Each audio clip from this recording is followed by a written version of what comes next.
இப்போ இருக்கிற கிளைமேட்டுக்கு செமையாக எம்மியாக சூப்பராக ரொம்ப ரொம்ப ரொம்ப மசாலாவே இல்லாமல் சிம்பிளாக ஒரு டிஷ் பண்ண போகிறோம். All time favourite dish. இன்னும் 4 நாளைக்கு மழை இருக்குன்னு சொல்லியிருக்கிறாங்க. ஒழுங்காக இதெல்லாம் செஞ்சு சாப்பிடுங்க, செம்ம என்ஜாயாக இருக்கும்.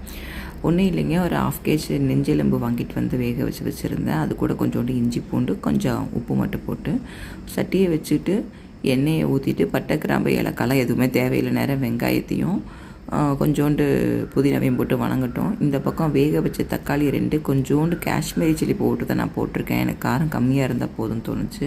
இல்லை நார்மல் மிளகாத்தூள் கூட போட்டு நல்லா நைஸாக அடிச்சுட்டு வெங்காயம் புதினா வணங்கினோன்னே தக்காளி அரைச்சி ஊற்றி கொஞ்சம் இஞ்சி பூண்டு பேஸ்ட் நல்லா வதக்கி மூடி போட்டுருங்க. எண்ணெய் பிரிஞ்சு வரும்.